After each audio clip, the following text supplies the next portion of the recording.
Going on holiday with a partner is the true test of a relationship. Here's how to get it just right. What makes a perfect partner? Someone who wants to have sex first in the morning, never asks you to go shopping with her, and renounces all rights to the remote control on Saturday afternoons? Maybe, but no relationship, no matter how erotically charged and compatible, is proven until your first holiday together. Ah, the holiday, that breeding ground of vice and corruptibility. You go on holiday to relax, but unless you know exactly what you're getting into, going on holiday with a partner is likely to leave you more stressed than you were when you handed in your leave form. There are sound reasons for couples fighting when they're on holiday. Because you're out of your familiar, everyday situation, holiday actually increase some stress levels. Also, because you've convinced yourself that you should be having a wonderful time during every second of your precious holiday, small fights and irritations tend to get magnified. A lot of couples break up on holiday over things that would not have mattered quite as much had they happened during their normal routine. Everything is more intense when you're on holiday because it's such a valued time for most of us. But more holiday fights are caused by lack of planning than unrealistic expectations.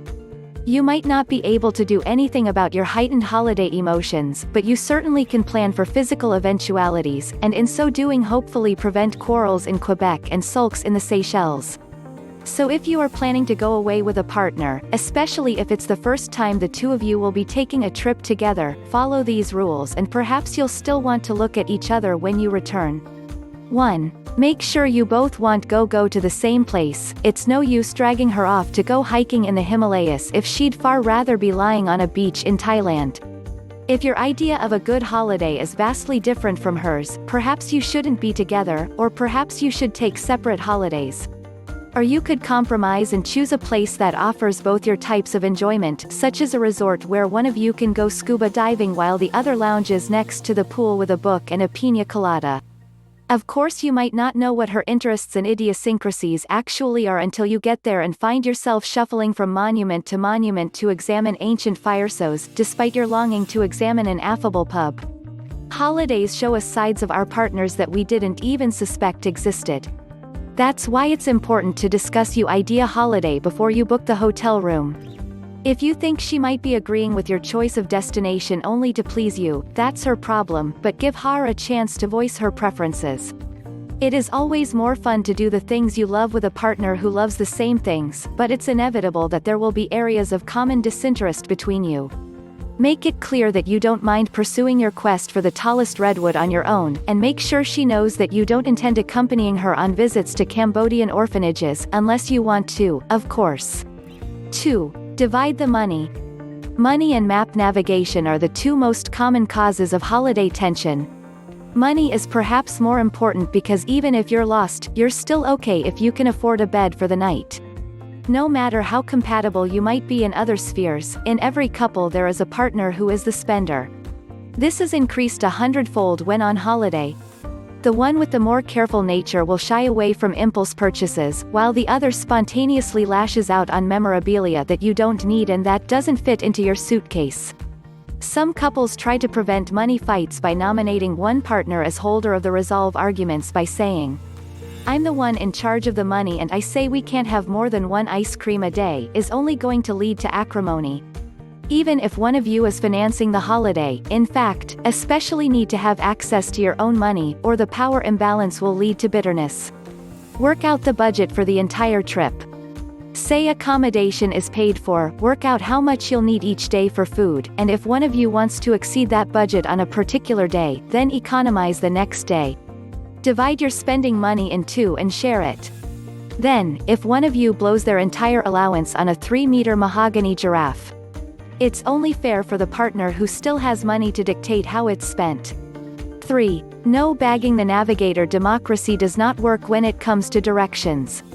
Whether you've driving yourselves around or simply have to find taxis or stations in unfamiliar places, either draw lots or play roulette before you leave home to decide who will be in charge of navigation. Or split the duties, but when one of you is driving or reading a map, the other keeps his or her mouth firmly shut. Talk about this before you go, otherwise you'll end up in a ditch when you slam on brakes in the pouring rain and shout, "Do you want to drive?" If she's driving, don't say a word. And if you know she took a wrong turn, never admit later that you knew the right road to take all along. Stick to this rule and there's a good chance you'll have a happy holiday and perhaps an entire life. The words, "shouldn't you have turned left there," have been the death knell of too many relationships. 4. Find out if she snores. It's seldom that a couple goes on holiday without first getting to know each other well, but it happens. You may have shared a bed, but do you know each other's bathroom? Does she know it takes you half an hour to do your hair? Has she done her morning yoga routine in front of you? Are you familiar with others' most irritating habits? A first holiday can bring nasty surprises. If you discover on your first night away that she grinds her teeth, it could ruin your trip. Alternatively, you could be prepared for some irritation, and decide beforehand that, unless it's a non-negotiable violation of every value you hold dear, you will allow certain annoyances to wash over you. Say you know each other quite well already and have learned to tolerate each other's curious habits. You could still find that being on holiday with her drives you nuts, or vice versa, because she thinks that being away means she doesn't have to be considerate of your needs as would be when you're both at home. Being on holiday does mean you can relax, but it doesn't mean turning into a complete slob. If she doesn't clean up after you at home, don't expect her to do it when you're away. And if she thinks being on holiday gives her license to use your razor on her legs, explain, gently, that it doesn't. 5. Don't combine buddies and new lovers. You have a friend with a pad in Manhattan who's been begging you to come and stay. Bring your new girlfriend, he says. You guys will have the best time here. No, you won't, not if you've never been away together before and you want to spend a lot of time catching up with your old buddy. They might like each other and get along fine, but a first-time holiday is about romance, and you're not going to get that when you're trying to divide your time and attention between a friend and a lover. Perhaps neither of you is the romantic type and you're both quite keen on the idea of going away with other people.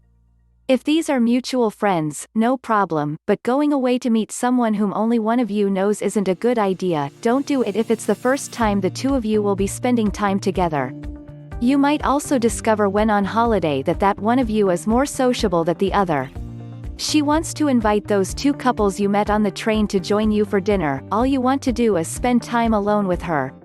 These are things you can't predict. All you can do is reasonably explain your desire to socialize, or your objections to talking to strangers, and try to reach a compromise. 6. If it all goes wrong. There is no way to guarantee that your first holiday together will be fight-free, but you can stop fights from turning your holiday into a nightmare.